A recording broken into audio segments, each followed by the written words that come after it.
Well, I've always created things. I had a creative mother who got me making things at a pretty young age. Most of it was textile related for a long time. I started painting as an adult and painting in watercolor and really loved it, so a lot of the other things just took a back seat. Well, it would be nature for sure is my main inspiration. I live on the lake and 365 days a year there's a lot of beauty.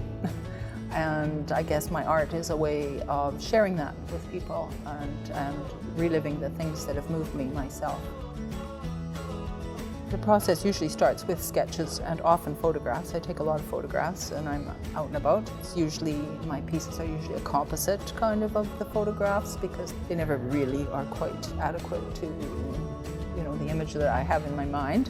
But they provide a basis for me and sort of jog my memory. It's always best to have sketches because you see things while you're sketching that plant themselves in your brain. So having the photo as a reference and a sketch as a reference is ideal, really. And then once I've established what medium I'm using, I just proceed with the drawing that I have worked up. For example, there are some on the wall behind me that are called Good Morning, Morning Lake, and they arose from a sketch that I did on site at Morning Lake. And it's a simple watercolor, and I tried the watercolor batik technique. You don't have so much opportunity with watercolor batik and with the fabric work of having the lost and found edges and the soft edges.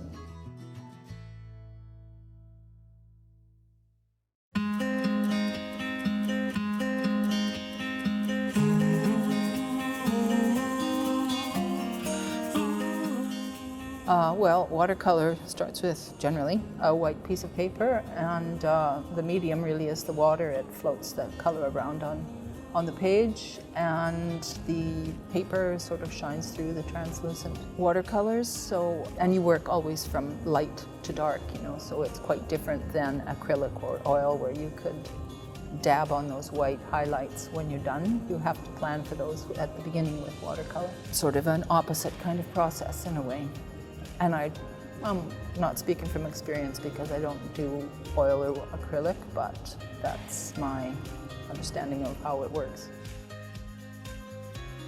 It's a pretty casual relationship we have with the Arts Council. They will just search out artists that are interested in showing their work in this space.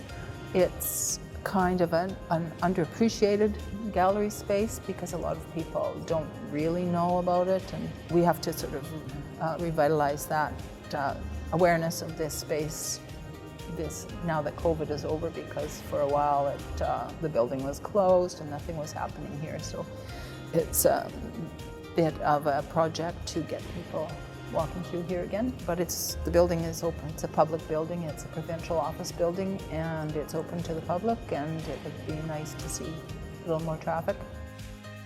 I guess when you're a visual artist, I struggled with this a bit because I didn't like to show my work, but at the same time, if you're going to be a visual artist, isn't that what it's about? So a little bit of a time coming out as an artist, but that was a while ago. I'm a little more comfortable with it now.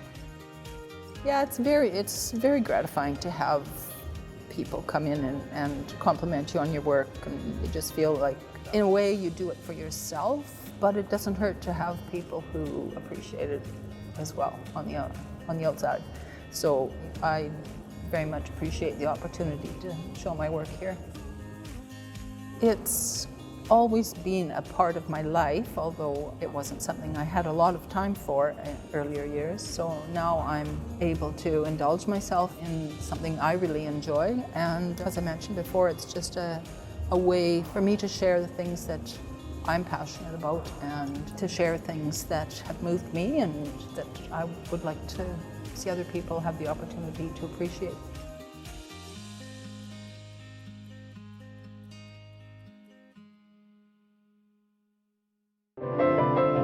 Are you an artist who's interested in appearing on maxTV Local? Let us know at SaskTel.com/local.